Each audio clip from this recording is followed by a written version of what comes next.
বাড়িতে চলছে বিয়ের অনুষ্ঠান, খেতে বসেছেন আমন্ত্রিত অতিথিরা। হঠাৎই অতিথিদের অভিযোগ তাদের গরুর মাংস কম দেয়া হয়েছে। অন্যদিকে কনেপক্ষ বলছে অতিথিরা টেবিলের নিচে মাংস লুকিয়ে রাখছে। এই নিয়ে শুরু হয় তুমুল বাকবিতণ্ডা, যা এক পর্যায়ে রূপ নেয় সংঘর্ষে। এতে আহত হন দুই পক্ষের অন্তত 10 জন।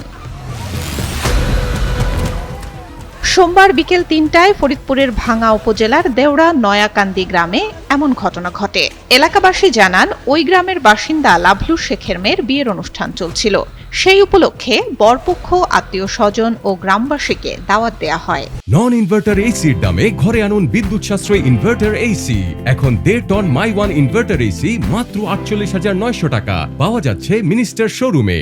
কনেপক্ষ ও তাদের আমন্ত্রিত অতিথিদের পাল্টাপাল্টি অভিযোগের এক পর্যায়ে শুরু হয় সংঘর্ষ। এতে উভয় পক্ষ লাঠিসোঁটা ও ইট পাটকেল নিয়ে একে অপরের উপর হামলা চালায়। এ সময় আহতদের উপজেলা স্বাস্থ্য কমপ্লেক্সে ভর্তি করা হয়। আনন্দ উৎসবের অনুষ্ঠানে এই ধরনের মাংস ভাগাভাগি নিয়ে, মাংস নিয়ে এই যে মারামারি ধরা হয়েছে, এইগুলো করার জন্য আমরা লজ্জিত এবং লোকজন সেগুলো আহত হয়েছে, তাদের ভাঙ্গা হাসপাতালে ট্রিটমেন্ট চলতেছে। একটা বিয়ের অনুষ্ঠানে মানে মাংস দেওয়া নিয়ে হয়তো কোনো ব্যক্তি একটু মাংস কম পাইছে, আবার খাইতে বা দিতে পারে, এই নিয়ে তুখোর গ্যান্দাম হয়েছে এবং বেশ কয়েকজন আহত হয়েছে।